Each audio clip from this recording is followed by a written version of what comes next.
How does that look? I'm not saying that.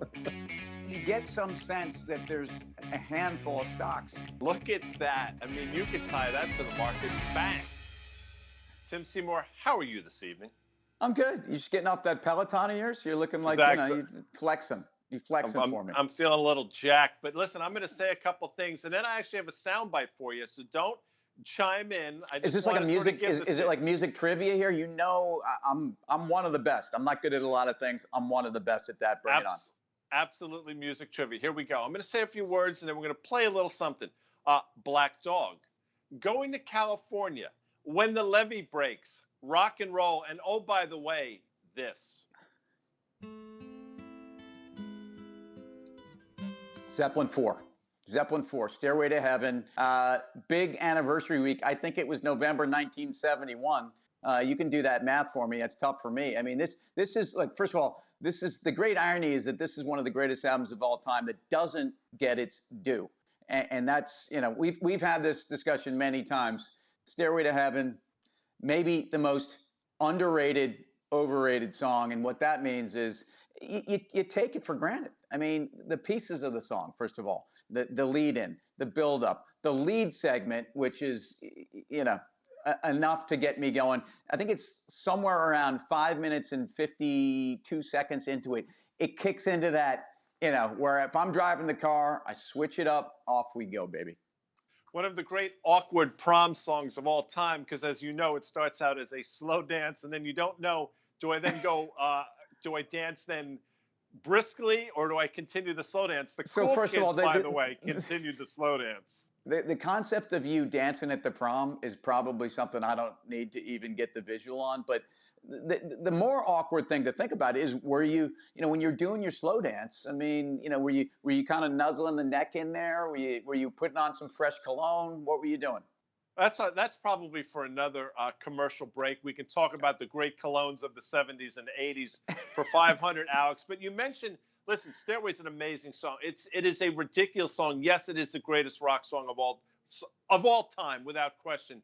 And it is the most underrated, overrated. But what do you think right now is the most underrated stock? There are a lot of stocks out there that are not getting the love. Earlier this week, we heard from General Electric. They're splitting into three. What is your top underrated, overrated company? Look, GE may be, you know, a little bit like, you know, the Jay Giles band, man, just still overrated, and I don't even understand what they do anymore. But I think when I think of those two big guys from Detroit, man. I think of Ford and GM, and I'll take GM just because I think Ford's gotten a lot of love lately. They're exposed to this Rivian IPO. They've made a lot of investments. Everybody knows the F-150 is the most popular vehicle in North America, and that electric F-150 is going to be something that most folks can't wait to get their hands on. I look at the valuation of General Motors. And it's mind-boggling to me. This is a company that actually has never been run better. They're very well positioned, not only in EV, and you know we know that the Mustang and that's Ford, but the Hummer and some of the key GM models that are coming out. But more importantly, their exposure to autonomous, their exposure to you know the ultimate batteries. You know, ill-fated partnership possibly with Lordstown Motors, but GM, to me, trading less than 10 times earnings for people that still think valuations matter is absolutely the most underrated company out there. And you know, they're kind of like the Police were after that first album, and then of course they killed that band. But that's another story. Listen, there was never a huge Police guy, although I did see them, I think, in 1982, right after Ghost in the Machine. I will tell you this, for me, the most underrated, overrated company right now, just in terms of the stock, is Federal Express. Can't get out of its own way. It's had this precipitous drop over the last few months. I'm not really sure what's going on at FedEx, but to me, it's FedEx's world and everybody else is living in it, despite the fact that, as you know, I worked for UPS. And in terms of Zeppelin 4, you look good in brown, by the way. I mean, and I wore the shorts, the whole thing. If Zeppelin only released Zeppelin 4, people would talk about it nonstop. The fact that every one but two of their albums is a classic is what works against them. Thoughts real quick, Tim. Yeah, I mean, look, they raised the bar too high for themselves, and there are companies like that too. And in fact, in the shipping space, I think probably UPS has raised the bar higher than FedEx can get to. One song off of Zeppelin 4 that people don't know is actually a cover, even though they did it better, I think, than the original. Although this is with a lot of blues songs. When the Levee breaks. So Sure. again, a rockin' tune. It's interesting because in the world of music, I know you're not a big Grateful Dead fan, but you could make the argument that the Dead, and I'm not making this argument, but I'm not a big Tesla fan. I think Tesla and the Dead are akin. I mean, they're both arguably way overrated. They're both really about a cult following that is willing to listen to almost anything. At any time and not necessarily face reality, whether it's hallucination induced or the Twittersphere. So it's an interesting conversation because ultimately I think sometimes stocks trade on momentum and they trade on sentiment and they trade on things that my guess is I'm not going to catch you at a Dead show anytime soon. I have 705 songs on my growing Spotify playlist. None of which are the Grateful Dead.